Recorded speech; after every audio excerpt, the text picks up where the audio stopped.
All right, now it looks like we're moving. Okay. Give this a go. Still thinks we're doing Frank Lloyd Wright. Okay, well, we're not doing Frank Lloyd Wright. And also it can't connect. Perfect.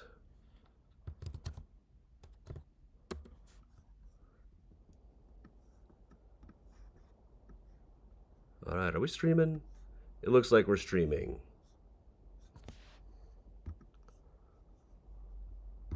We're this far.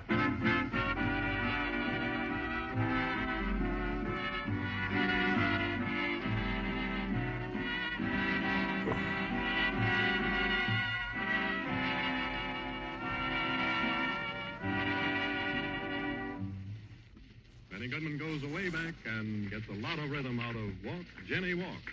Benny Goodman and his orchestra.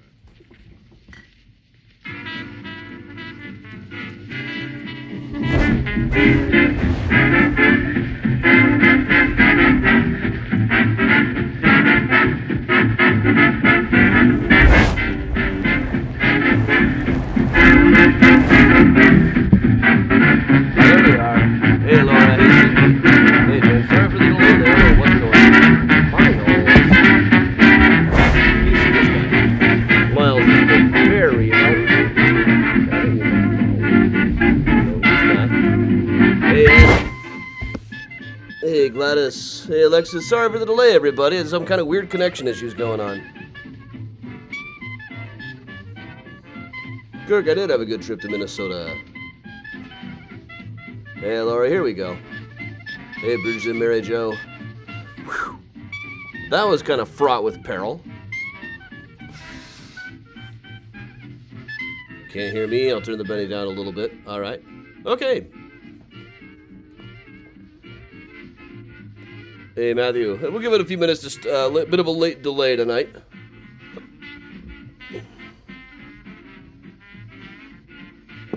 Audio issues. Well, that's just super, isn't it now? Let's see how the what the audio is set at. Okay, the audio is the same setup I always use.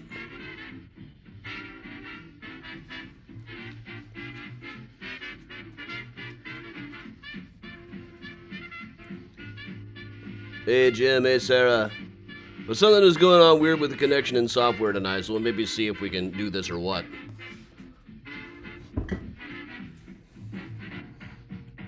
Hey, Kathleen. So, audio's weird, closed captioning's weird, connection's weird, everything weird? Deeply annoyed.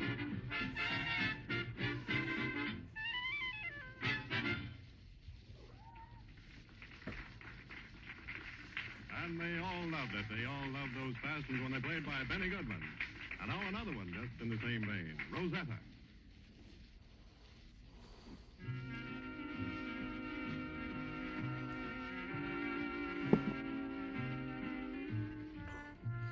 Megan, sorry to hear that.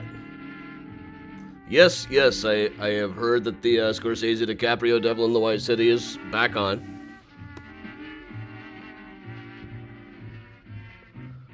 People have messaged me such. I got no information for you guys. I know the thing says, still, I think says Frank Lloyd Wright. We're not doing Frank Lloyd Wright right now.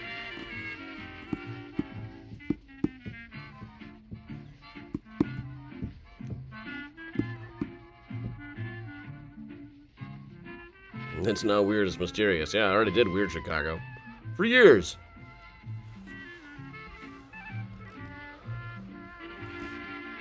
Miles' helping may very well have been to do with the audio problem. He's a good helper, isn't he? We'll give it a few minutes for everybody to log on. I got about a 10-minute delay getting started.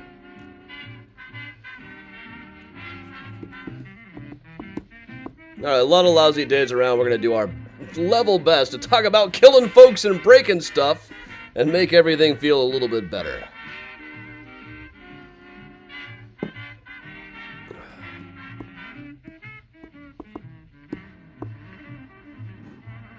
Ooh, Chris.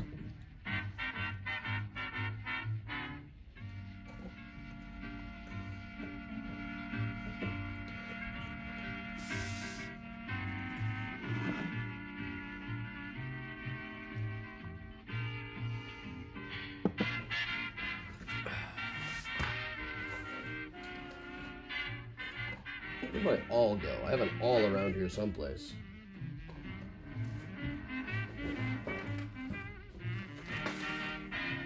There's a little southern ideas. Well, I got a knife. That works. I was just watching, catching up on Cobra Kai.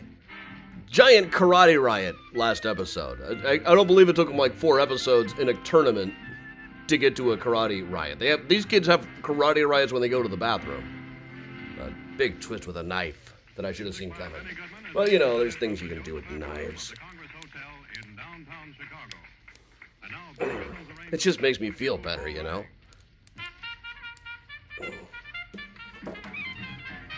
I am drinking a banana bread old-fashioned tonight. And do I need it? Okay, I'm sorry to hear that. We're gonna start at 8:10 tonight. Oh yeah, Cobra Kai started getting very cheesy season 2, and it's just decided to lean into it.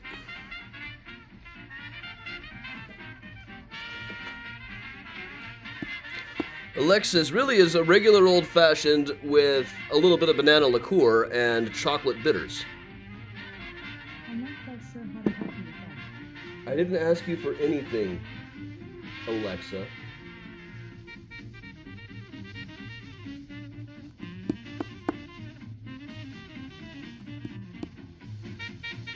What did I even say that got them thinking that?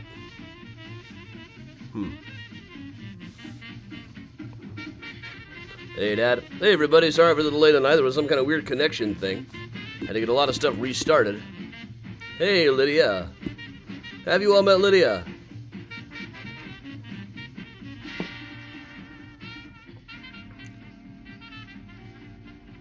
Slightly late start tonight, but we'll get it.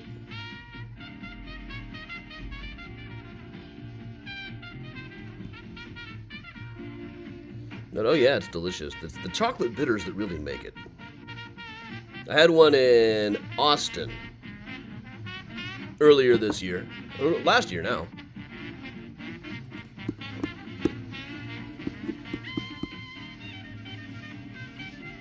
Hey, Sherlock.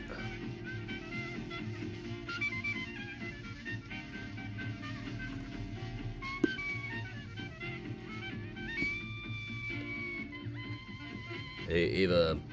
Gwendolyn in Frigid Maryland. Alright, we're gonna give it just enough. We'll give it to the end of this tune.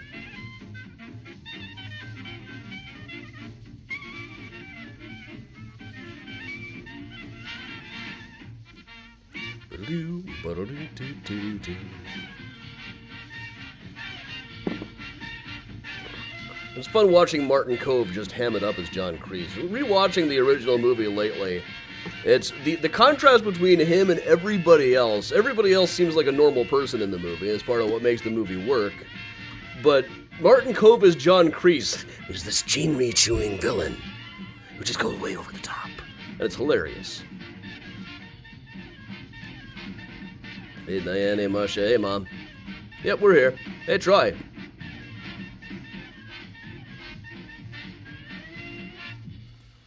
Alright, glad to provide the distractions these days. I need it as much as any of you do, I assure you.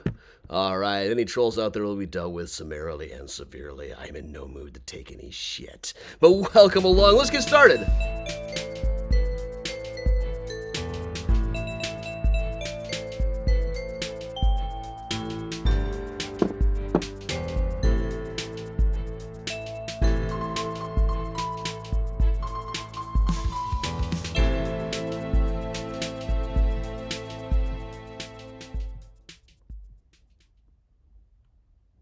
Welcome along, everybody. I'm Adam Selzer for Mysterious Chicago Tours.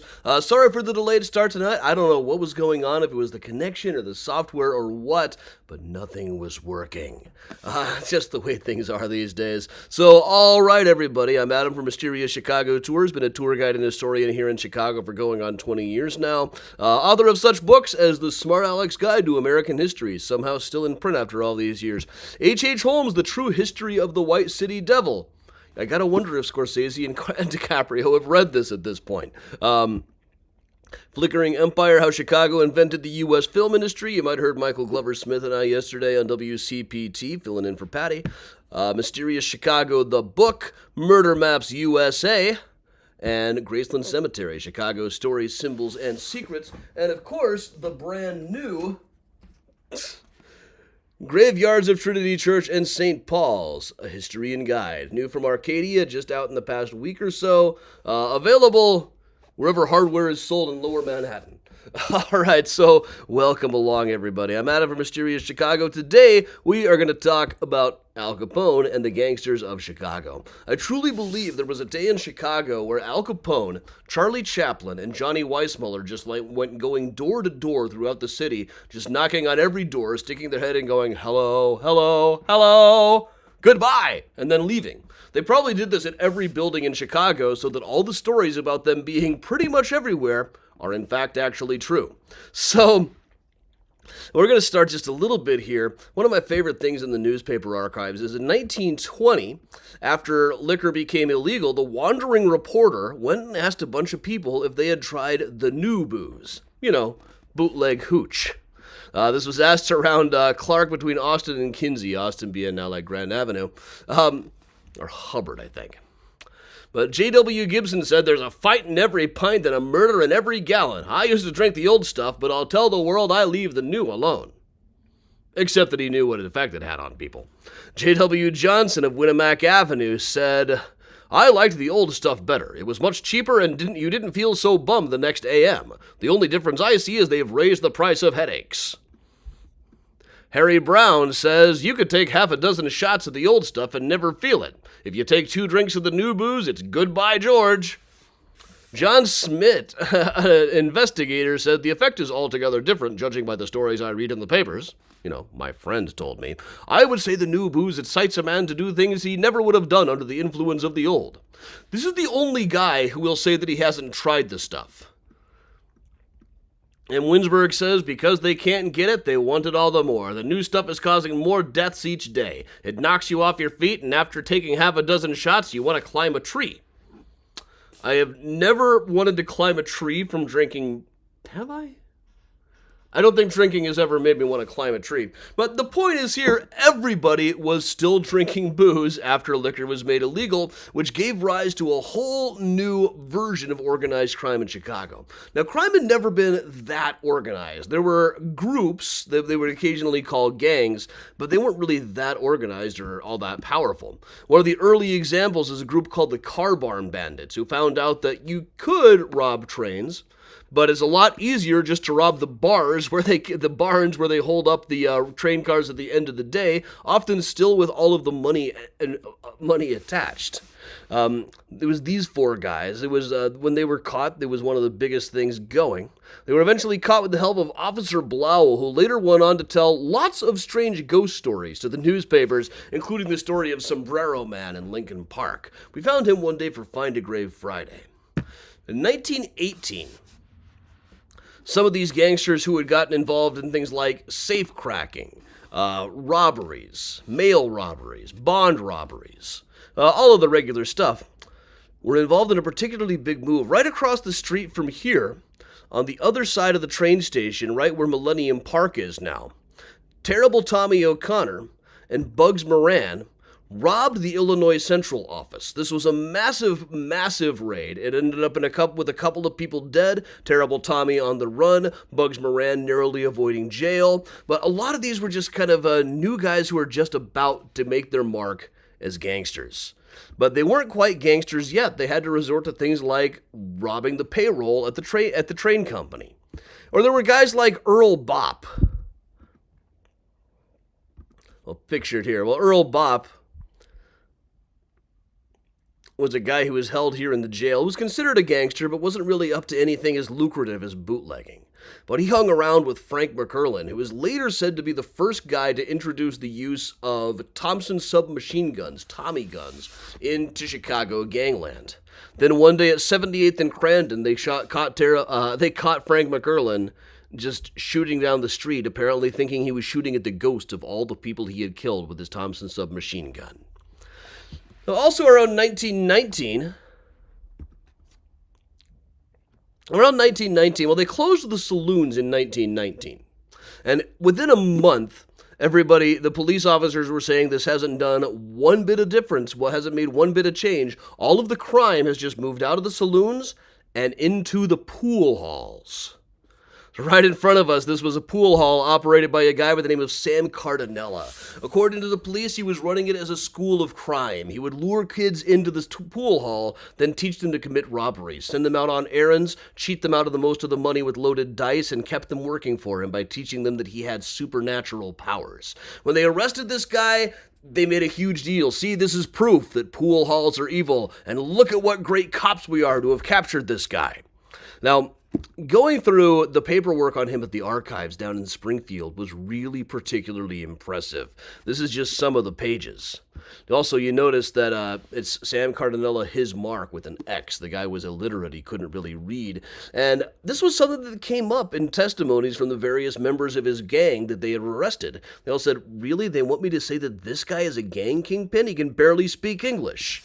So a lot of people thought that they had really just set the guy up. There's this entire, dozens and dozens of pages of signatures to get clemency for Sam Cardinella, including there's people like, among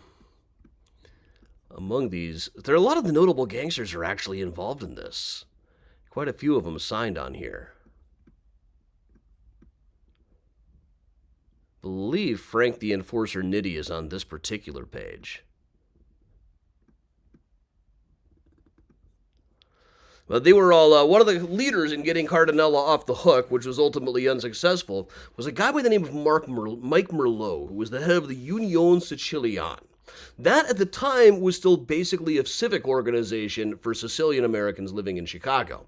But pretty soon it would become so powerful that it was effectively a front for the mafia. Whoever was the head of the Union Siciliana controlled the mob. So, I'm going to cover just a little bit. This was Big Jim O'Leary's house. Big Jim O'Leary was the son of Mrs. O'Leary of Chicago fire fame. He had become a gangster himself and was in open defiance of the beer laws. When Prohibition started, he just kept on selling beer, and nobody really did much about it because he was Big Jim O'Leary. You can still see his initials carved in here on the mansion down in the back of the yards neighborhood, approximately.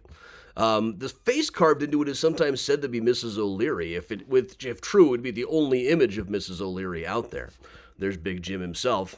But he's not the only Big Jim that we had in Chicago gangland at the time. There was also Big Jim Colosimo, who ran Colosimo's Cafe, Wabash, just above 22nd.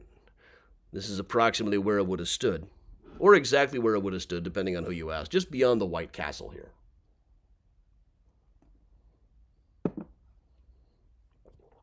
So, Colosimo's restaurant, which was run by Big Jim, who apparently was really the vice lord of Chicago at the time. He ran a legitimate restaurant, more or less legitimate.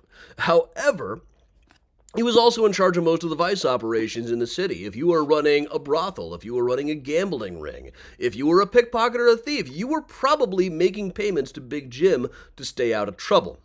But then, when Prohibition started, it is said that he brought together John Torrio and all of his other various lieutenants and said, listen, I know everybody's excited about bootleg liquor being a thing, but I don't think we should do it here in Chicago. This is going to be a federal law. You can't just bribe your way out of this one with the local Chicago cops like we normally do. Also, I just got married. She wants me to straighten up and fly right. So we're still going to have the brothels. We're still going to have the gambling parlors, but no bootleg liquor. Shortly after saying that, he was shot to death in his cafe, as seen here, by an assailant unknown. It is still not really known. It is sometimes said that they brought in Frankie Yale from New York, who had been Al Capone's old boss and mentor, to come and do this job. He seems like he would have been a little bit too high up to do a job like that, to do that kind of grunt work, but on the other hand, it does kind of seem as though Frankie Yale just liked doing that kind of stuff. So, John Torrio took over, told everybody, listen, we are definitely going to do bootleg liquor, but me and my friend here, Mr. Capone, my young lieutenant, are going to make sure that we don't fight. We're going to carve the city up into territories. You take yours, we'll take ours. There's going to be plenty of money for everybody. There's no reason we need to fight. this actually worked out for a little bit. Let's move over down at Oakwood Cemetery. Colosimo's funeral was one of the first really big gangster funerals. The Alderman Bathhouse John sang Ave Maria. Of all the historical events you could possibly go back in time to view, that's one of the ones I would least like to see. I mean, not as dull as like watching Mr. Hurtley give a speech about why trust companies are better equipped than individuals to act in trust capacities. Or Ralph Church Stitt, the congressman, dying in the middle of a speech opposing Truman's reorganization plan to the Congressional Committee on Joint Expenditures because it would have eliminated the office of General Counsel to the National Board of Labor Relations. Died right in the middle of giving that speech from too much excitement. But Al Capone himself first made the news when he was driving drunk in 1922. About just a little over 2 years after the death of Big Jim, when they had in fact carved up the city and were generally just making money and not really fighting each other. Torrio's edict that we not fight worked out better than you ever would have imagined that it could. But one day in 1922, Al Capone was driving down Randolph Street just about like this. It wasn't a one-way street back then. But he wound up crashing into a car, then jumped out, waved a pistol around, and started shouting, "Anybody says this is my fault, I'm gonna shoot him." He was brought into jail where he kept on saying, "Don't you know who I am? I'll fix this thing so fast your head spins. I'll get you all fired." Goodness, what an asshole Al Capone was. It was under Torrio's tutelage that he learned the difference between acting like this and saying things like, "Hey, we don't want any trouble." He learned the very basics of public relations. Now, Capone, upon being arrested, was brought to the police station that at the time was in City Hall. So this is one building, City Hall, that we actually can trace Al Capone to. It's something we hear about all the time. Capone was here, Capone was there. It's almost never actually true. But one thing we can definitively place him at is right here at City Hall. Another is the old courthouse, which is several blocks north on the other side of the river.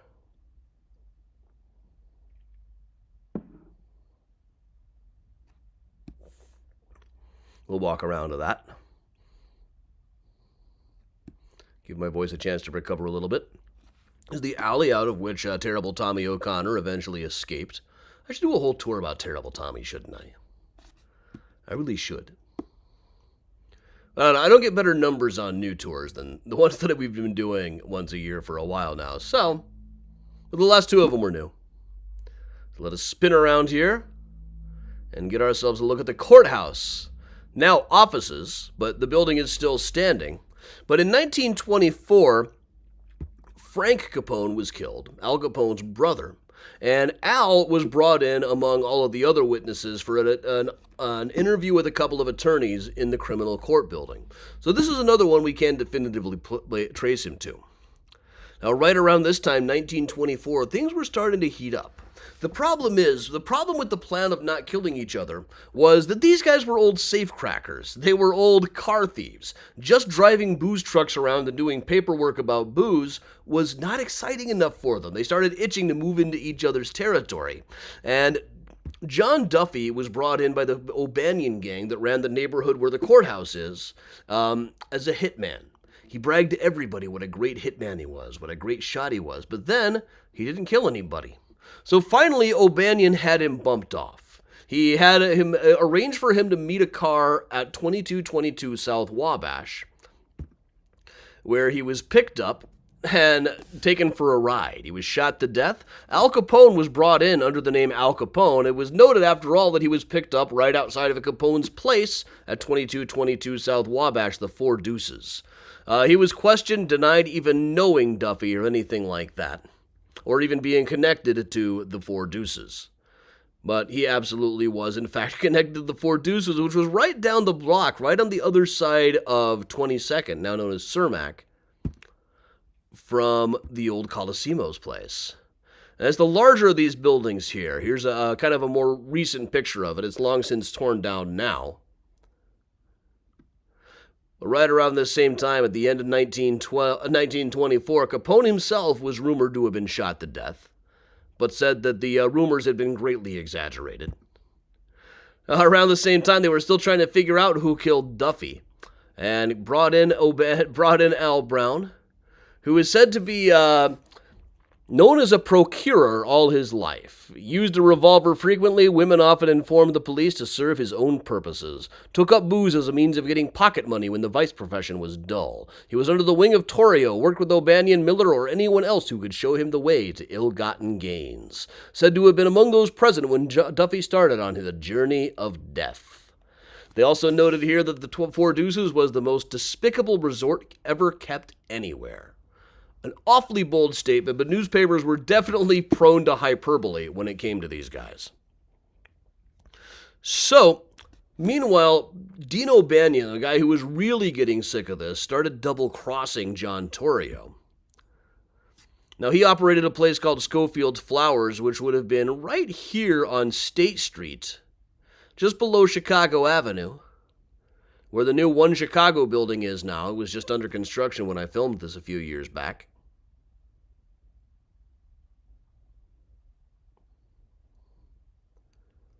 Well, right across from Holy Name Cathedral. Schofield's Flowers. Now, O'Banion lived clear up on the other side of town in Edgewater, right near Rose Hill Cemetery on Ridge Avenue. But my guess is he probably usually worked down up at the Schofields that was up around like the Devon and Broadway area. But sometimes he would have to go down to that Loop location when it was a really big thing. For instance, for the funeral of Mike Merlot. Now, Mike Merlot had been the only thing stopping war from breaking out among the gangs. O'Banion had been double-crossing Torrio. Torrio wanted to kill him. Even Torrio wanted to start killing people. But Mike Merlot, head of the Union Siciliana, said no. Nothing like that. Only peace in this city. But then he died of natural causes. So he is interred at Mount Carmel Cemetery out in Hillside. One of the great irony is they were all buried in the suburbs. Almost all of them.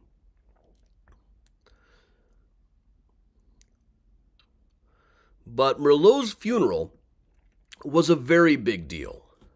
And this house, you can still see standing here. There's a place called Parr's Cove that operates out of here, a Persian restaurant. Really delicious. So, brought in, with him out of the way, everybody decided, all right, now it's okay for us to start killing people. Torrio immediately made moves to have Dean O'Banion killed. In fact, it was while he was working at the flower shop. He was working at the flower shop selling flowers for Mike Merlot's funeral when some people came in and said, all right, we're here for Merlot's, then shot him to death. The general solution is he probably used a group called the Jenna Brothers, who had their headquarters over at 1022 West Taylor Street. Right about where this building is now, down in Little Italy. They had found a loophole in the law saying you could still manufacture rubbing alcohol. So they were paying people all over this neighborhood to have stills in their basement, a lot more than they would have made working just in a factory. These are the Jenner brothers themselves. But they came in here to Schofield's Flowers, or somebody did anyway. Some people said this was also Frankie Yale. But then O'Banion, the first head of the North Side mob, was buried down at Mount Carmel Cemetery.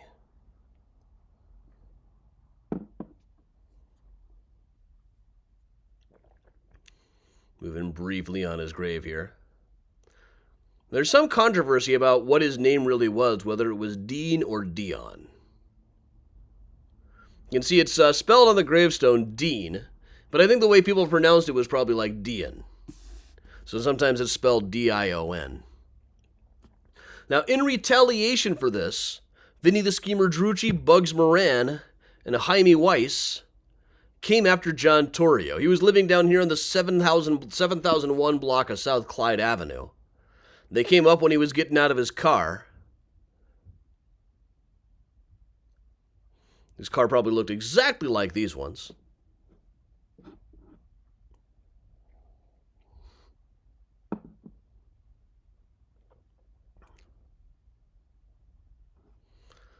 But right in here.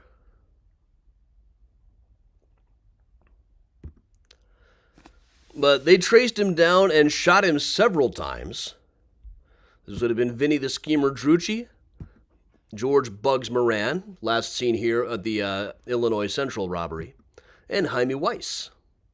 So these guys kind of collectively took over. Torrio was not actually killed, he was just nearly killed, and decided, in a degree of smarts not commonly seen with these guys, to just retire, turn everything over to Al Capone.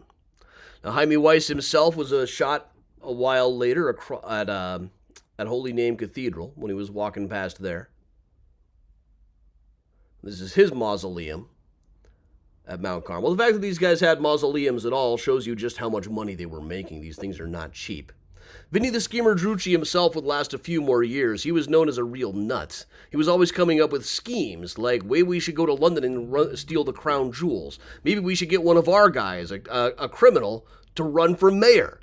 That would never work. Nobody would ever vote for a convicted felon for a high office. But his real name was D'Ambrosio, but he was known as Vinny the Schemer Drucci. But with Torrio out of the picture, Al Capone took over. Al Capone had originally, when he moved to Chicago from New York, was living in Rogers Park, way on the other side of town. He had a place up on Sheridan, where Lou Malnati's is now. I believe that's where Lou Malnati's is now.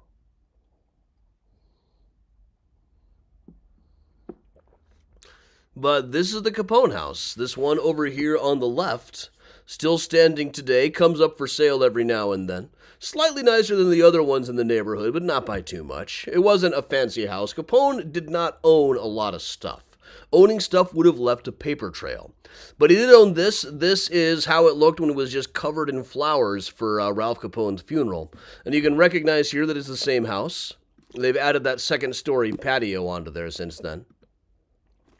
But you can also see the house next door, the one that's presently behind me. You can see that's the same house right there. Still standing today over 100 years later. So, with Capone taking over, this brings us to 1926. Al Capone was riding high all through 1925 as the head of the North Side mob, but really, that's about the extent of his reign here in Chicago. This is the Thompson Center. Now, one of the guys with an office in City Hall was a young assistant state's attorney named McSwiggan. Now, McSwiggan was said to be one of the most untouchable guys, morally upright young man. He was a lot younger than he looks in this picture, really. They said that he was no hint of corruption about him, whereas so many people were already known to be on the gangster's payroll. But then one day in 1926, he was out hanging out with the O'Donnell gang. Exactly what he was doing with the O'Donnell gang, nobody really knows. There's a lot of theories. One is that he was actually just on an undercover mission. Others is that the O'Connells were old friends of his from the old days, and they would still hang out every now and then. Others is that maybe he was just, in fact, on the take. So, while he was out with the O'Donnells, a bunch of people from the Capone gang, possibly including Capone himself, came and shot McSwiggan to death, and as well as a couple of the O'Donnells. So a lot of raids went on. This is Detective Sergeant John W. Norton going through Ralph Capone's house, finding Frank Capone's house, finding all of the stuff that they were using. Like, they had rifles that they were using as curtain rods. They had secret passages and hidden compartments all over the house. One wonders if John W. Norton at the time remembered the time 31 years earlier when he had been one of the lead investigators on the old H.H. Holmes murder castle building, going through trying to find all of the hidden passages in there.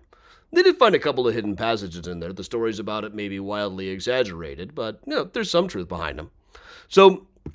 But the killing of McSwiggan is really what got Capone in hot water. And he told people, like, why would I kill McSwiggan? I was paying him a lot of money, and I was getting what I paid for. Now, this is sometimes portrayed as a whole press conference. Really, it was given to one woman, one reporter, who had to go through Capone's whole, phalanx of bodyguards. Well, there's a story, one place that he is said to betray sometimes, the Grant Park Beach. Now, at this period, the mid-1920s, there's a lot of stories about where he was supposed to have been. The Grant Park Beach, an aviator from Italy named Pinedo came in, and some people, and a few early biographies of Capone say that he was one of the official greeters that newspaper reporters were just shocked to see on the podium. If they were that shocked, they couldn't have been shocked enough to have written it into the papers, though. It's also said he was at a fight at Soldier Field. I seem to be missing that particular slide. You know what Soldier Field looks like. Now, for a couple of years, things settled down. They had a kind of a peace conference at the Thompson Center at which Capone said, listen, let's stop fighting. Everything that happened in the past is a closed incident. From now on, anything gets dealt with internally. And for a couple of years, everything was back to more or less normal. There wasn't as much of a gang war going on in the city. Just a lot of arguments over who got to be head of the Union Siciliana. Everybody who took control of it would find themselves getting assassinated. But Capone himself was very keen on getting one of his guys installed as head of the Union Siciliana. He himself could not because he was not Sicilian, but he really wanted a guy who could get in there and change that rule. He did that with a guy by the name of Tony Lombardo. But then in 1928, Lombardo was shot to death right about here where the Chase Tower is now, right at Dearborn and Madison, one of the biggest intersections in the city. Lombardo himself is also at Oakwood Cemetery. Said to be a relative of Tony the Clown Lombardo, who was still operating in the Grand Avenue area when I first moved to town.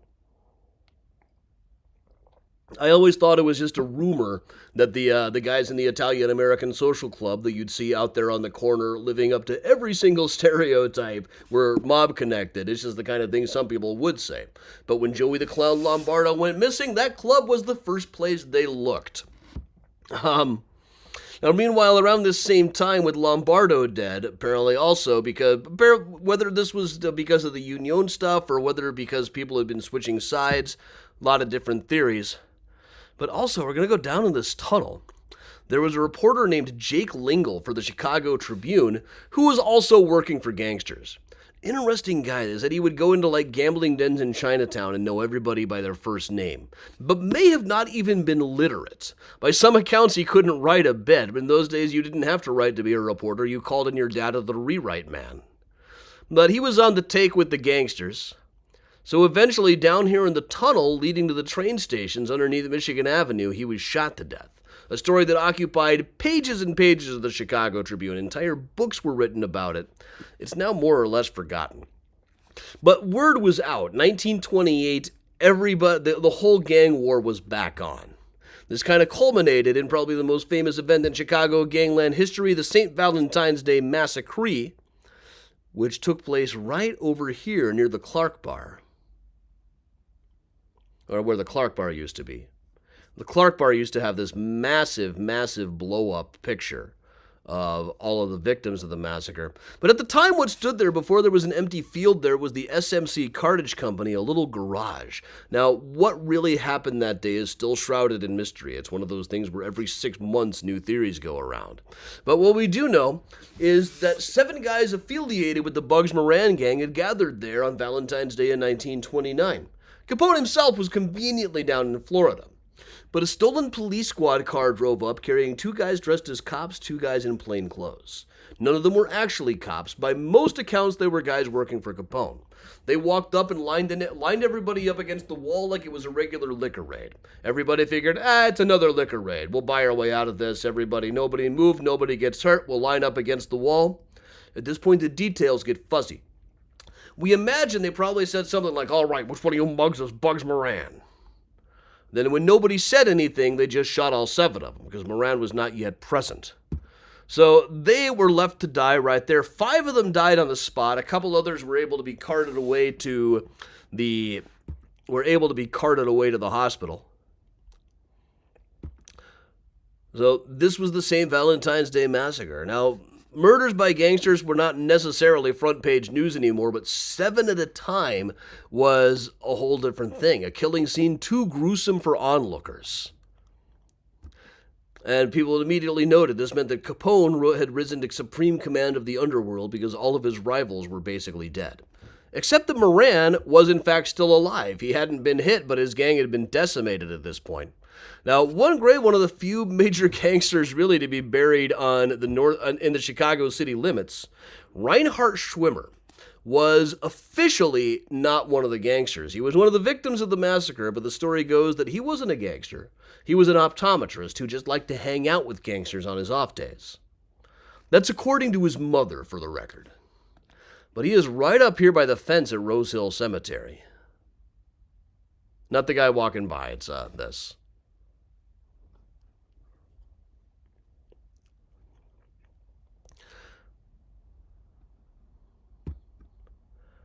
Now, Frank Gusenberg was not quite dead when the police arrived, but when they brought him to the hospital, they said, "Frank, you got to do this. You got to tell us who did this to you, who shot you."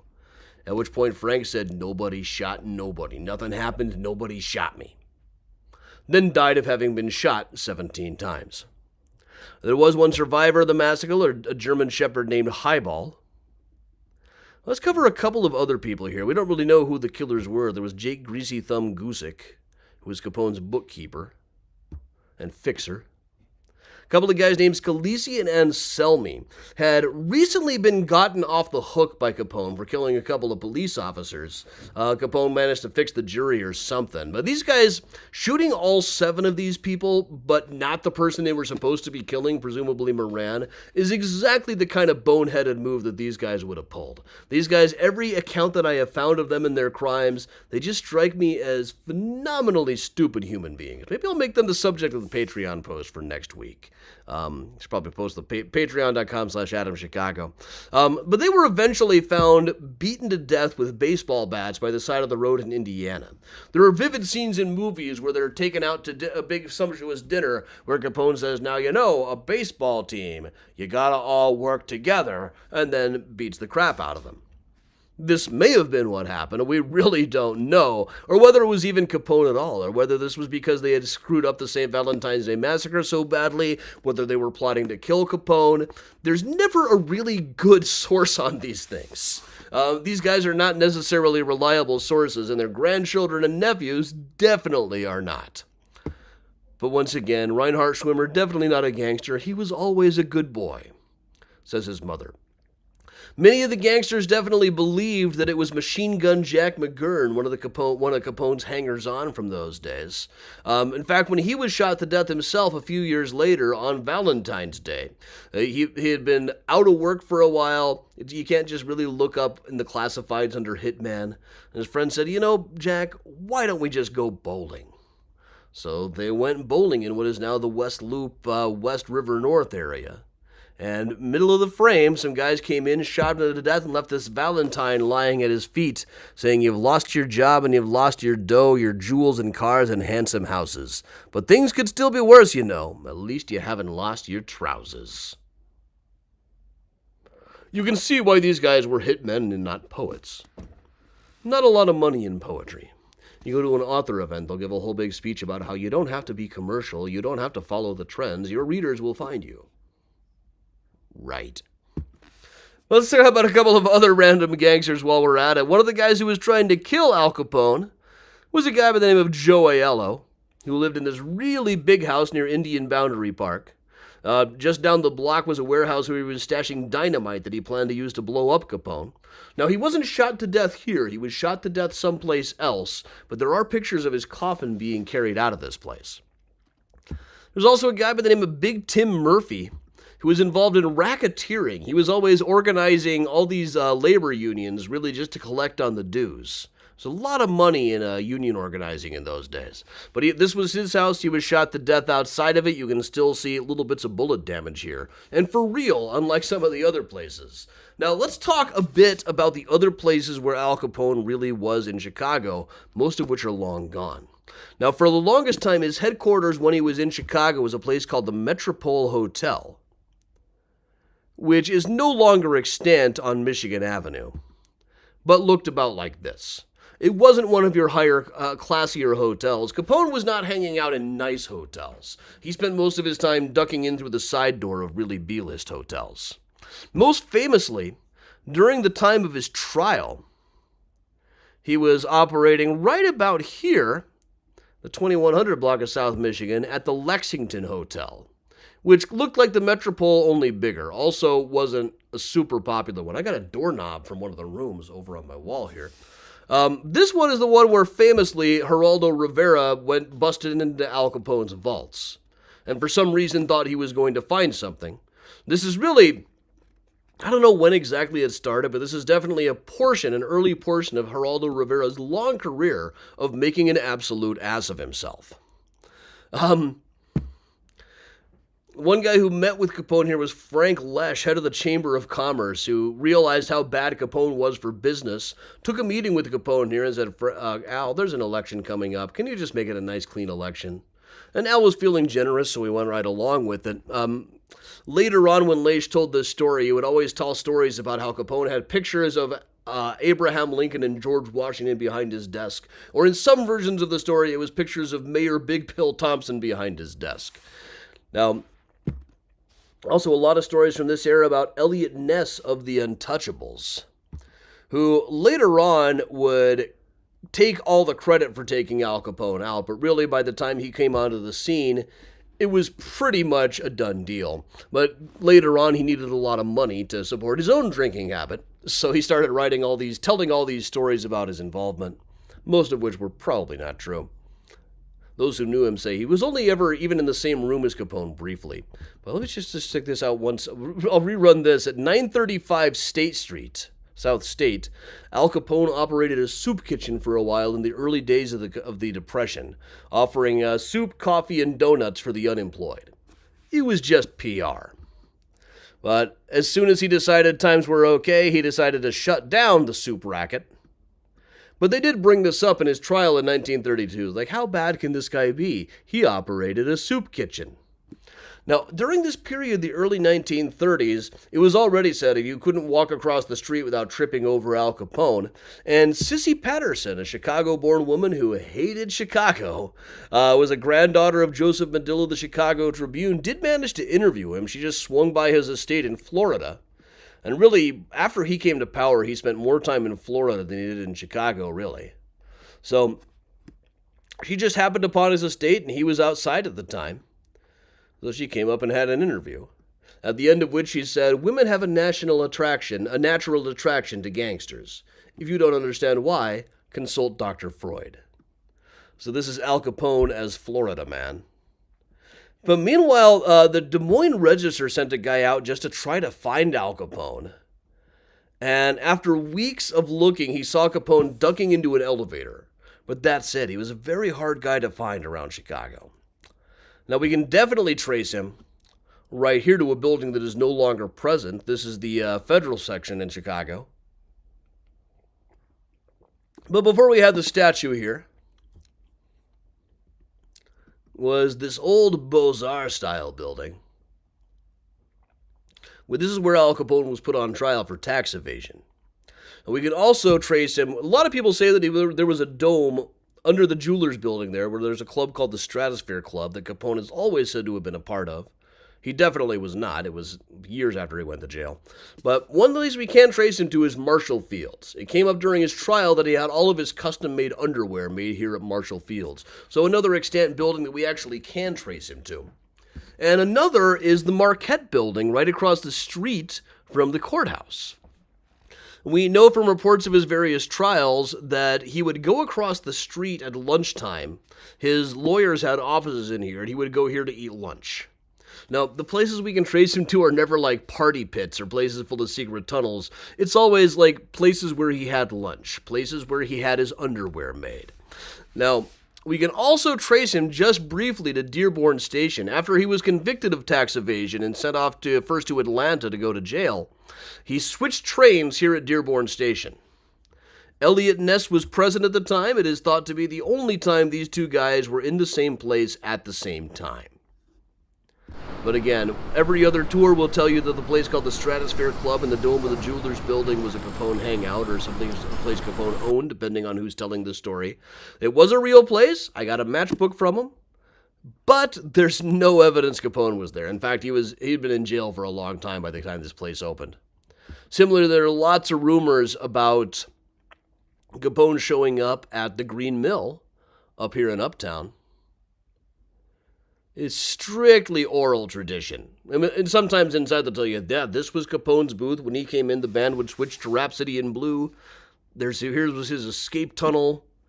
Almost certainly not exactly true.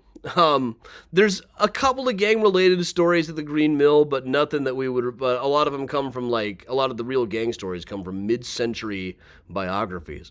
But one place he can be traced, at least according to primary sources, is the old Sunset Cafe, which is currently a beauty shop down here in Chicago. But for a while, Earl Hines was the musical guest here. Let's listen to Earl talk about Capone. Al came in there and one night and called the whole band and show together and said, now, we want to let you know our position. He says, we just want you people to tend to your own business. We'll give you all the protection in the world. He said, we want you to be like the three monkeys. You hear nothing, you see nothing, and you say nothing. And that's what we did. And I used to hear many things, many of the things that they were going to do, but I never did tell anyone. And sometimes the police used to come always looking for a fall guy. Used to come in and say, Earl, what were they talking about? I said, I don't know. So, well, you were sitting right there. I said, yeah, I sit on the bus too, but I don't pay attention to what people are saying. So I said, no, you're not going to pick me, because they had a habit of putting the pictures of these different people that would bring information in the paper. And the next day you find them out there in the lake somewhere, swimming around there with some chains attached to their feet and all that, you know what I mean? So, there you have it from the mouth of Earl Father Hines himself. But let's check out a little bit more at the cemeteries. Most notably, among the various other people. Now, when one of the Jenna brothers was interred here at Mount Carmel Cemetery, Genevieve Forbes Herrick at the Tribune overheard a guy saying, well, Mike Merlot's over there, Dino Banion's there, and now Jenna's here. When Judgment Day comes and them graves open up, there's going to be hell to pay in this cemetery. That was before Al Capone was there. He was initially buried down at Mount Olivet Cemetery, but moved up to here. And people like to leave cigarettes or beer bottles, or somebody spray painted the word evil onto the stone a while ago. You know, it makes, just piss on it, man. Well, let's move up. We've also done a few things at Lakeview Cemetery in Cleveland. This is Elliot Ness. This is a cenotaph for him. He was cremated after more or less drinking himself to death. He believed in upholding the law, but it wasn't because he had a firm belief about liquor himself. And right next to him, the very interesting grave of Harvey Pekar, the cartoonist of American Splendor. You can see these are all pens that people have stuck into the ground for Harvey there. But all right. So that is a very brief, very basic overview of the story of gangsters in 1920s Chicago. I'm Adam for Mysterious Chicago Tours. Let me raise this thing up a little bit. When I moved everything around, when I reconfigured the resolution some months ago for the Dylan Fans for Harris show, some things have just never quite recovered. But all right, everybody, I got nothing to plug upcoming at that time of year. We'll do another one of these next Thursday night. I haven't decided exactly which one yet. What are some of these other pictures in here? Highball the dog again. But all right, everybody, thanks a lot for joining me. We will just hang out like we always do. So thanks a lot. I'm Adam from Mysterious Chicago Tours, telling everyone, stay safe, stay strong, and of course, if you can, do stay spooky. Here's some more Benny Goodman. Thanks for joining me late today. Sorry about that. Benny Goodman's own arrangement. Now, the popular tune, Thanks a Million. Someone just spot Priya? Yeah, Priya is sitting in the green chair over here. Yep, just a couple of months till the walking tour should start back up. I'll have some new stuff to tell at Graceland now, too, so I've been dipping into part 2 of that book.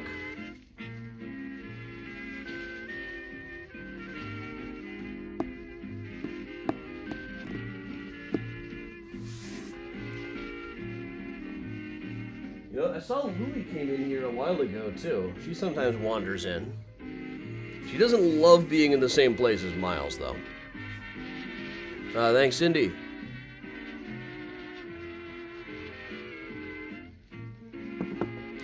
Now, normally, Priya's favorite place to sit is wherever Miles is. Miles is presently on the blanket and on the couch. You might see a little bit of him there.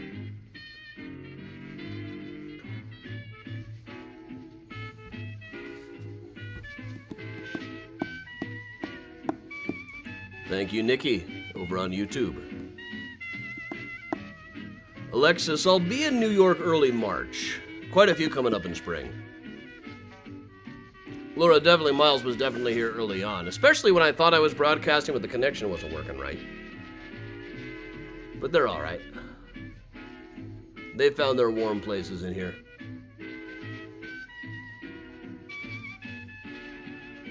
Elaine, that is all of our hope.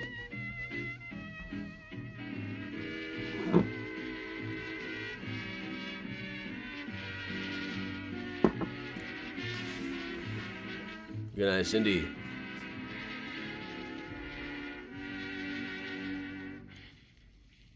Down Harlem Way, they're all trucking. And here's Helen. Thank you, Pat. Please join the Patreon. Make a donation. Help me keep these things going weekly like this.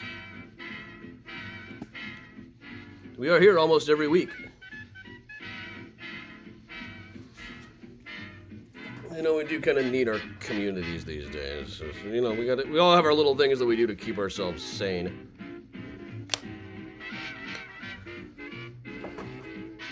You know how it goes. Thank you, Molly.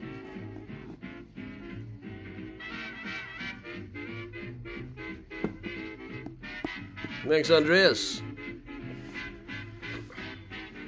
Park Avenue in the old town. Ava, thank you for being a patron.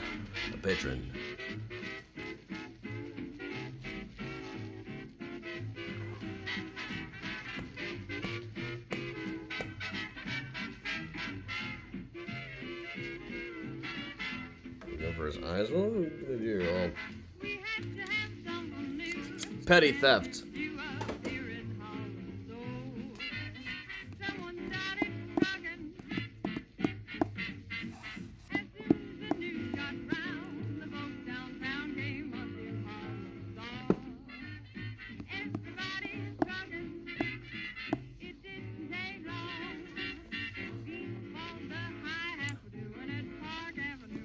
All over town. You see them shuffling, trucking along. It spread like a forest blaze, became a craze and sang to Harlem now. Everybody's trucking. Carol, no, I didn't see Paisley Park. I saw the biggest ball of twine in Minnesota.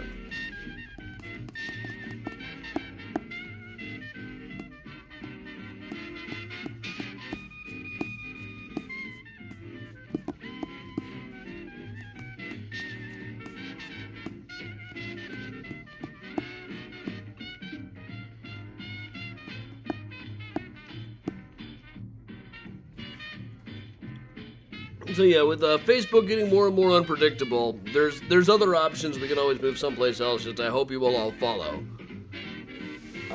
You know, it's tough to rebuild the size of a following that we got here.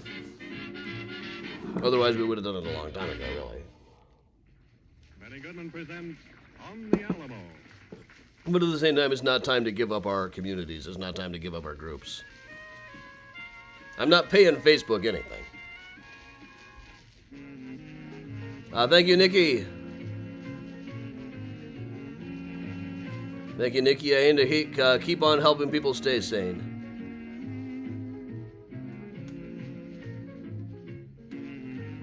Bob, I can't wait to see it. Perfect hat for the cemetery tours this year. I'll keep my eye open. Jill, yes, I'm Adam Chicago on Blue Sky.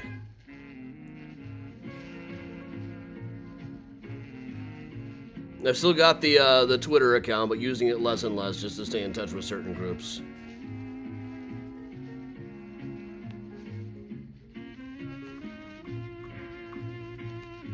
I know the core group will. It's just the rest of them, you know.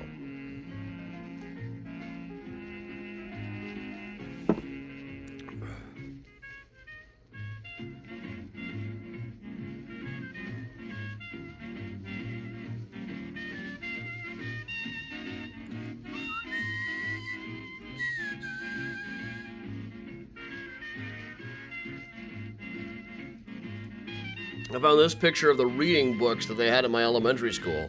I'd only gotten as far as Weavers there when the school switched to these ones with nondescript covers and names that were a little bit more modern, a little less dated. But like getting all the way to awards was something I only dreamed of, and then I never got to do it. It's like a great hole in my psyche.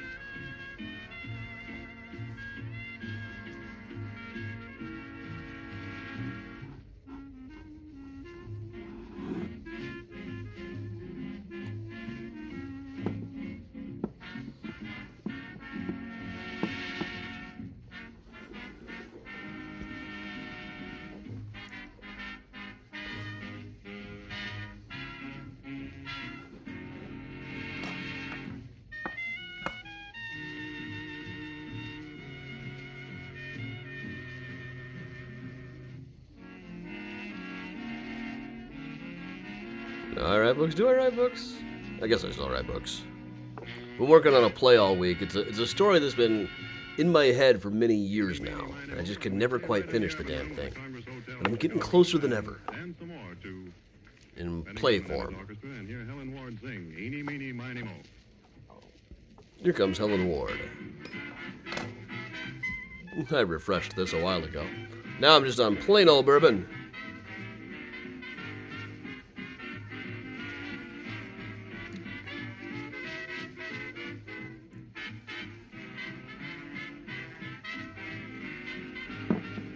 Carol, yeah, I know who I'll be finding for Find a Grave tomorrow. We're within 2 people.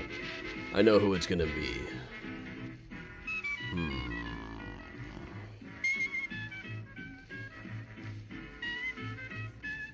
I got 2 of them lined up. Good night, Alexis on Twitch. Hey, Julius. Go to bed, Julius.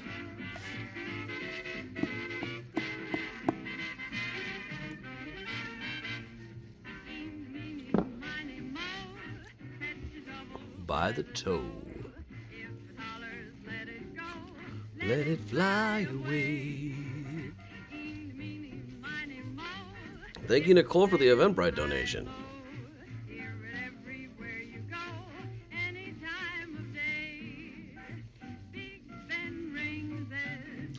Valley sings it. Even Mr. Crosby sings it.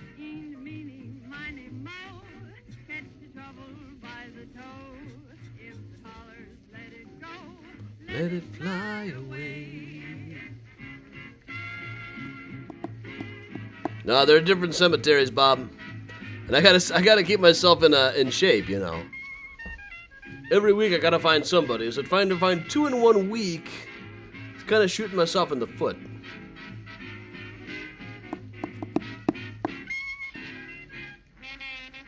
Now, Susan, the gangster life has been highly romanticized. You gotta remember how few of these guys live to 30. As I say, it was a job where you got to buy really nice underwear, but you gotta kind of pick between comforting your ass and saving your ass.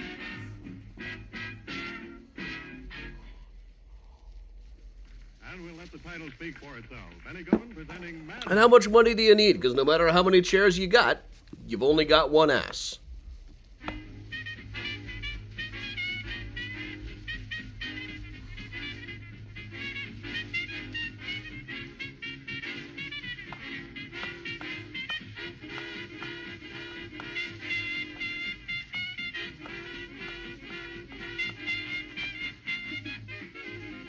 Jan, I was a Hawkeye.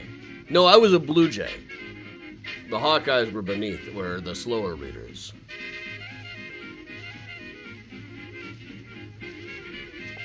They'll probably outread all of us now, though.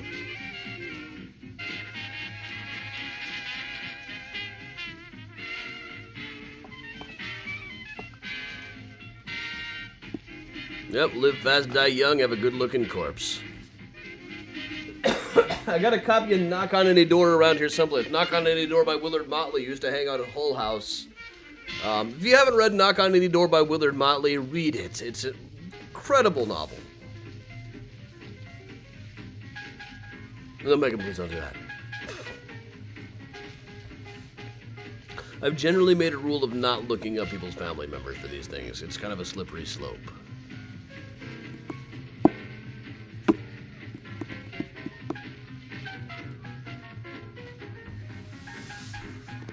I should go find some more Devil in the White City people, some more H.H. Holmes era people. One good thing, if that movie actually comes out, it'll be good for business. What can I say? Even if the movie's an absolute train wreck. Good for business.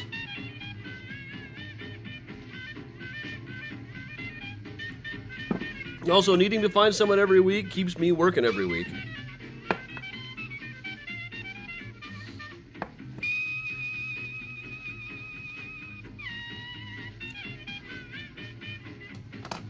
Okay, as I remember, the reading groups in my class, the part of the class where we did reading, they had us divided into 2 groups, the ones that were a little more accelerated, the ones that were a little slower on reading.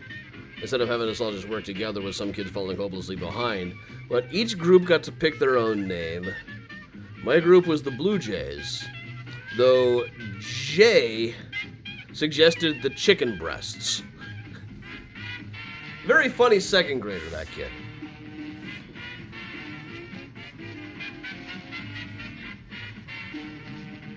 Matt, I found your friend's mother, but not because it was your friend's mother.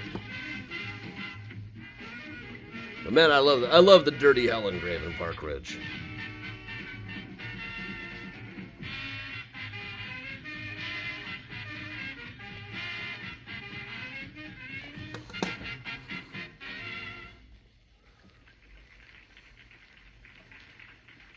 Yeah, the stuff we got away with in those classes. People say kids today get away with everything, but remember, it wasn't my school, it was my friend's school. They had a thing where you had to come up with your own idea for a cereal and then make a commercial for it. I remember we definitely studied advertising like that. But one kid in the class made a cereal called Gonads. The slogan was, Gonads, they're good. Another kid, one kid called Nards, which was Nards, eat 'em. This would have been about 5th grade. And like years later, I asked the guy, was that for real? It's like, yeah, he still insists that really happened in his class. And you know what? Damn it. 35 years later, I still remember those slogans. That is good advertising right there. I didn't even see the commercial. I just heard about the commercial. And I still remember the slogan 35 years on. Let's move the Benny back. I feel like hanging out a little bit more. I'm just rewatching some favorite sequences in Cobra Kai. I just listened to, on the drive to and from Minnesota, I listened to Ralph Macchio's audiobook.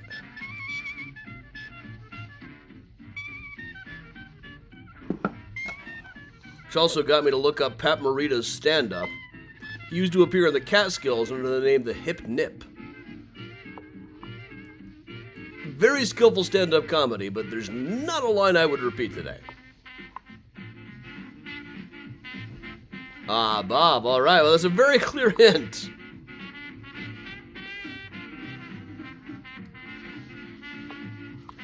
Yeah, it's hard for me to lose, Susan, that the kid got away with gonads. But there's also a point where teachers say, I'll just pretend I don't know what that means, you know?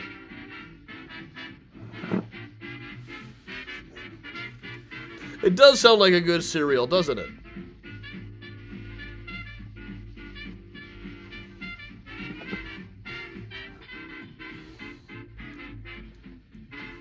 And what a slogan. They're good. It's like, say that the product tastes good. Brilliant.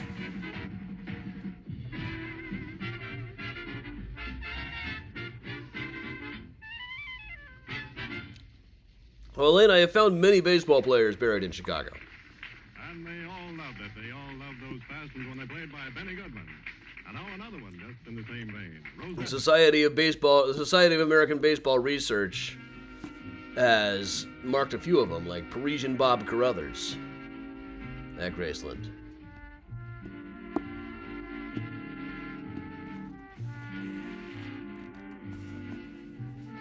Yeah, many times with school groups, I will just pretend I don't get that joke. I'm like, come on, kids. I remember the guy in my high school art class who made a bong and thought, she's not going to know what that is.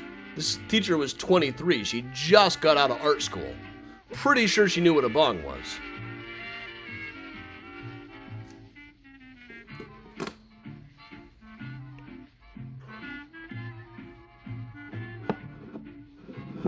The things kids think I don't know. Okay, kids.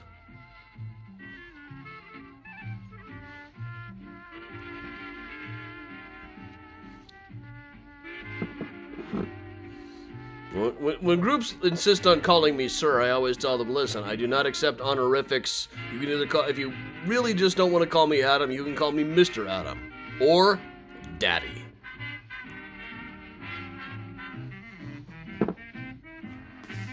If I tell them they can call me Daddy, they go with it.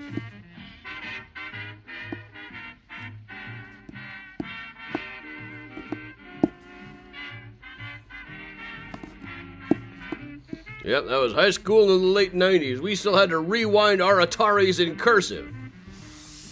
We never locked the hose, and we drank out of the back door, and we knew it was time to come home when the big wheels came on. I always wonder if my friends who post that stuff on Facebook know that they sound 100 years old.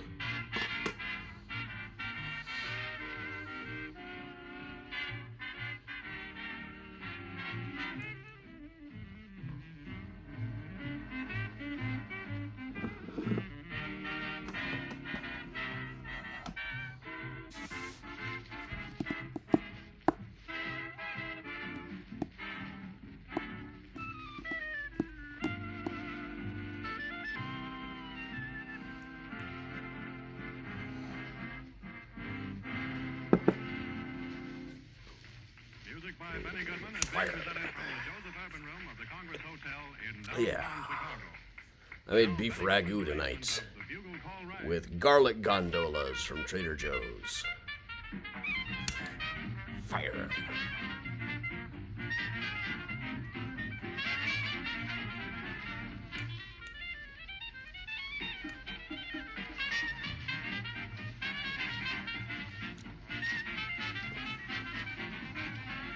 Yeah, Pat, kids have probably not actually heard specific things that were on Fox News.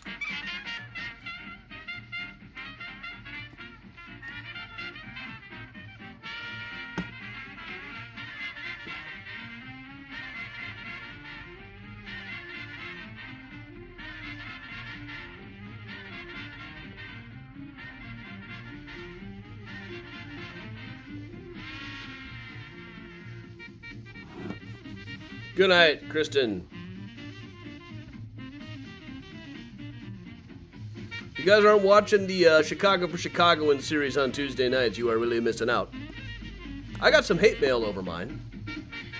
Guys said I was full of factual inaccuracies, but did not cite any specific ones. I just read these old papers, man. I told you what the sources were. But I guarantee you the kid's not seen anything on Blue Sky. Just in general, the stuff that blows up on Twitter, I'll bring it up on a school group or something, and they're not going to catch it.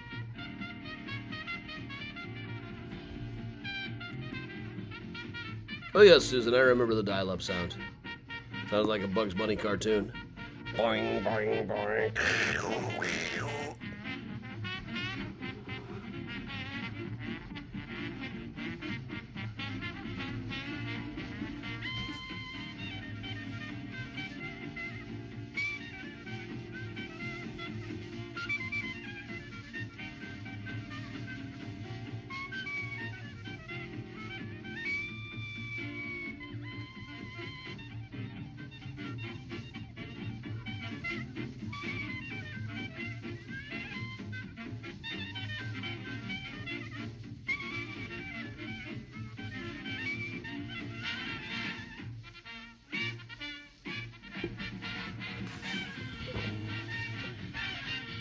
Over on Blue Sky right now, in fact, we are talking about, I think common with Chicagoans and especially New Yorkers, when you travel out of town and say, oh, their restaurant's only a mile away, I can just walk that.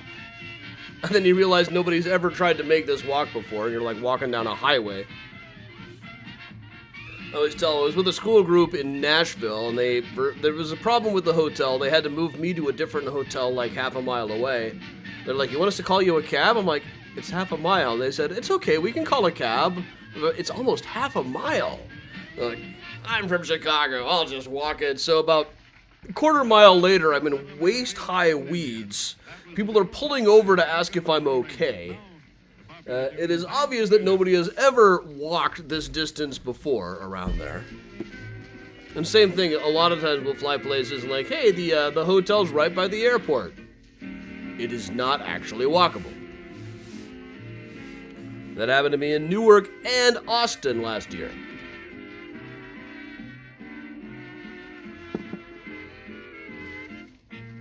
It looks like it's right across the street. It's not.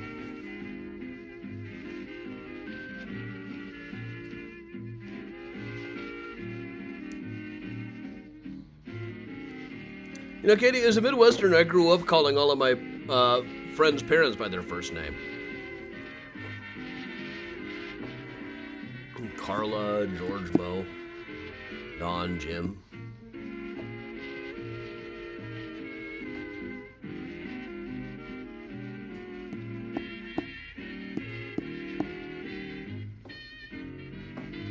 There are people in the South say, "Oh, I'd have been slapped." I don't hold with this ma'am and sir shit.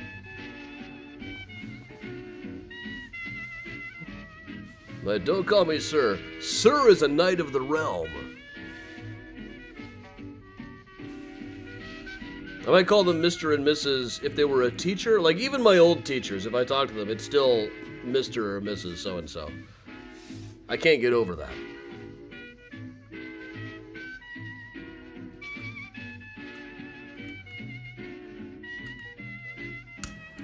But I don't insist on an honorific for myself.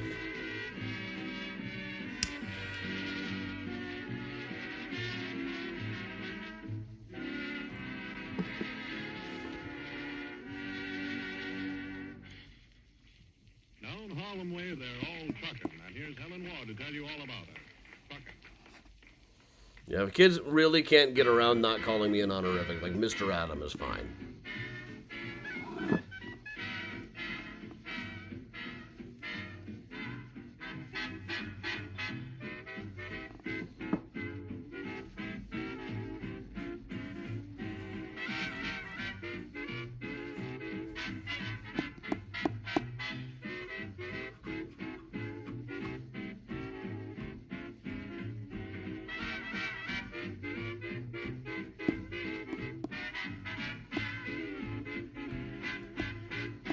But yeah, I understand that especially with kids who are really raised like that, it's very hard for them not to call me sir. But I am not a knight of the realm. We'll go to medieval times on most trips. Not most trips, but quite a few trips. So you use ma'am and sir your life away over at medieval times. But I am not, in fact, a knight of the realm. I think people who insist on being called sir by people who know their names are weird. We had to have someone new, a dancer duo here in Harlem. So, someone Started trucking. as soon as the news got round, the folks downtown came up in Harlem song. Everybody's trucking. It didn't take long. People bought the hi-hat for doing it, Park Avenue, and it All over town. you see them shuffling, shuffling, trucking along. It spread like a forest blaze, became a craze, and thanks to Harlem now, everybody's trucking. I definitely had teachers in the South who expected to be called sir all the time. And I don't know, what kind of a power trip is that to me? If I call an adult sir and I know their name, I feel like I'm being very patronizing. If somebody calls me sir, I feel like they're implying that I'm some kind of a power trip.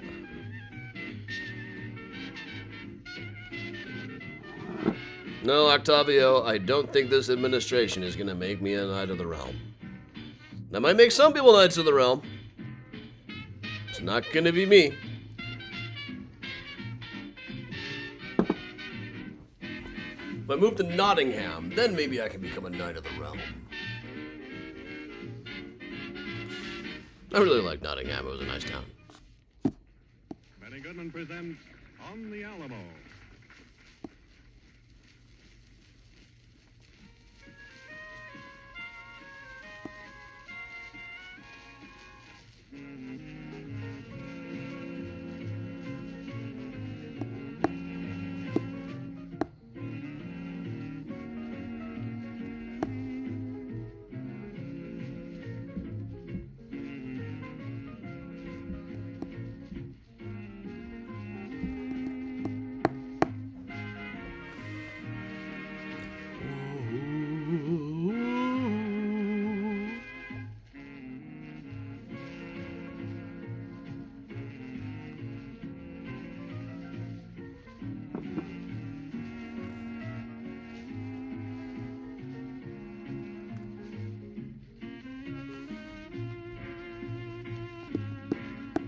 Now, I might call somebody congressman or senator, but even then, only if I feel like they deserve it.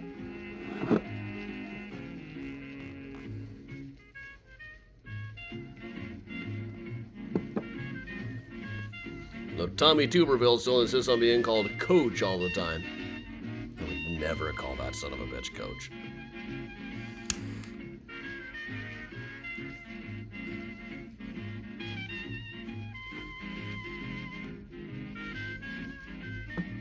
I would make a big point of lecturing him. This is not a damn football game. I'm sure he's just dying to hear my lectures. After all. Good whiskey. This is one that was given to me in Mystericon. Speaking of Mystericon, how we doing on that? We got the hotel planned out or anything? Yes, we had the hotel planned out. This is corsets and whips and whiskey. It's manufactured in a place in Three Oaks, Michigan, that used to be a corset and buggy whip factory.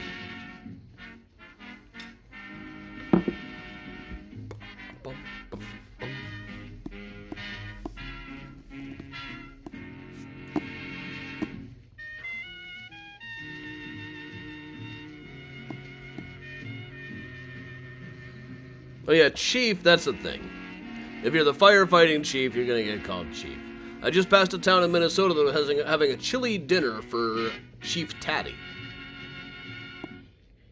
Eeny, meeny, miny, mo, and we stay right in the urban room of the Congress Hotel in Chicago and dance some more to Benny Goodman and his orchestra, and hear Helen Ward sing. I missed the Eeny, reference meeny, to miny, mo. January, or I forgot what it was. No, we got to start planning Mystericon early. We got to make sure we can jump on the hotel as early as possible.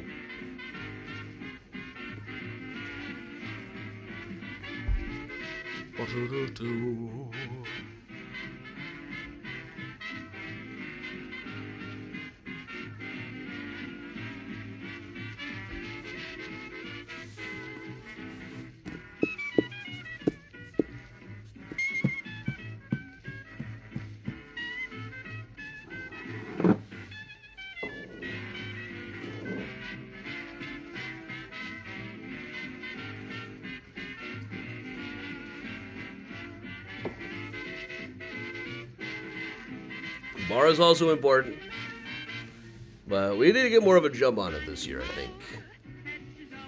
Last year it seemed like it got off to kind of a late start.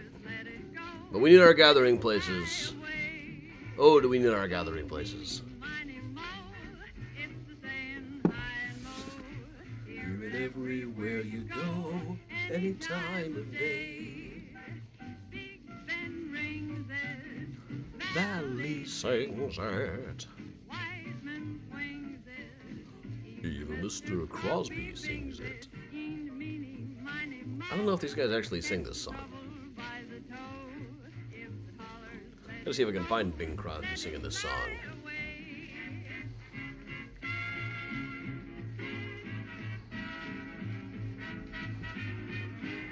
Here's about time to do a drunk history tour again. Those always tend to bring in numbers. And I don't get dry January. I mean, dry March, sure. Dry April, sure. But January, that's when you need it the most.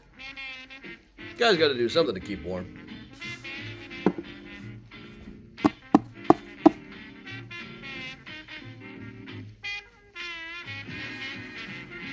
Just give him a haircut or something.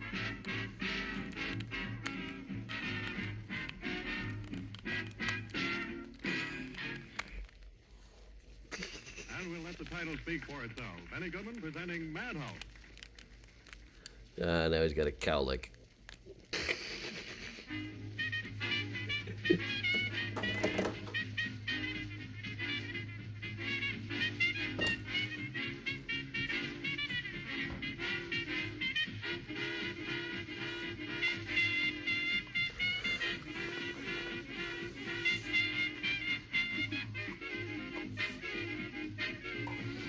Oh, yeah, you gotta have the proper Roxware.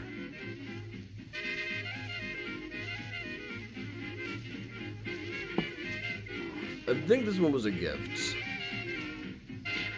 I got a whole set of them. A rocks glass gotta have a good weight to it.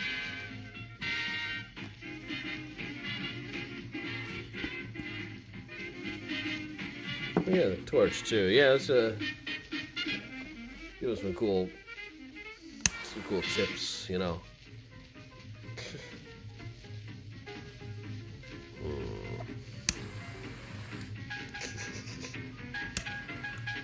Ooh. That works fast.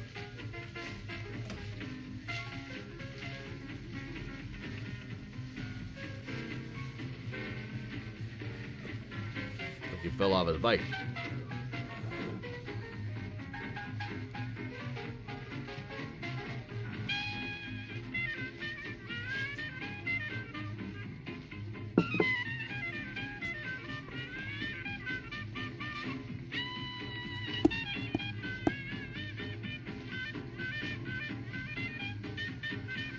You know,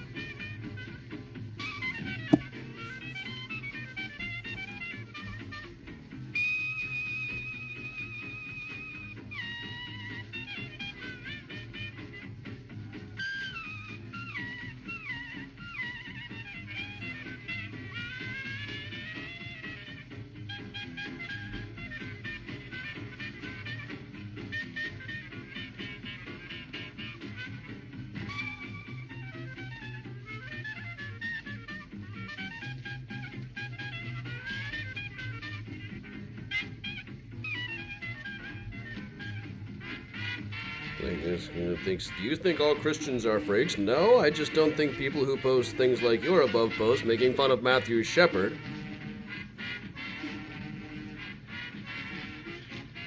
believe in a higher power of any kind.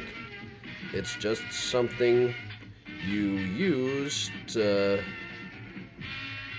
prop yourself up when you're really just an awful person.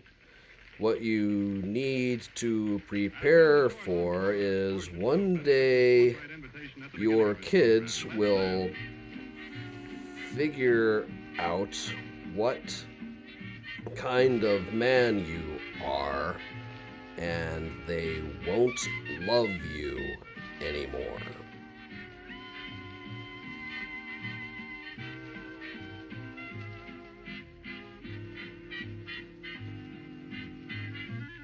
It's to prop up your own assholery.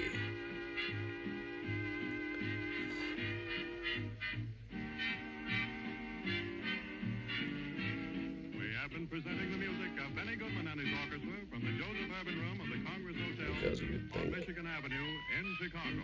This is the National Broadcasting Company.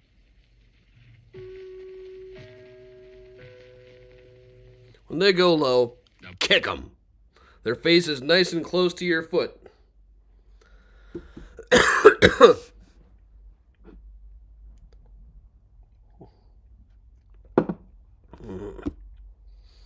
don't know who this is. It's just somebody who commented on a friend's post. But I do kind of judge my friends when they have friends like this, you know. But all right, Benny Goodman is wrapping it up. I should probably keep myself out of trouble a little bit farther, but I live on the edge. You can't stop the world from turning. Or I forget how that song actually goes. It's not really that good of a song, is it? But all right. I'm also going to piss off the Aerosmith fans now, so I had better knock this off. Thank you very much, everybody. I'm Adam from Mysterious Chicago Tours. I was in the Wisconsin Dells over the weekend, stopped in at a chicken place, like Rockin' Chicken or something. Surprisingly good. After a fraught drive, when my check engine light was on, the car wouldn't start at first. It was just so ding-dong cold, we had to jump-start the car, don't you know? Not really jump-start it, but get the second battery to work. But wandering... I better stop myself here. So have a good night, everybody. Thanks to everybody kicking in donations at the links provided here. That helps.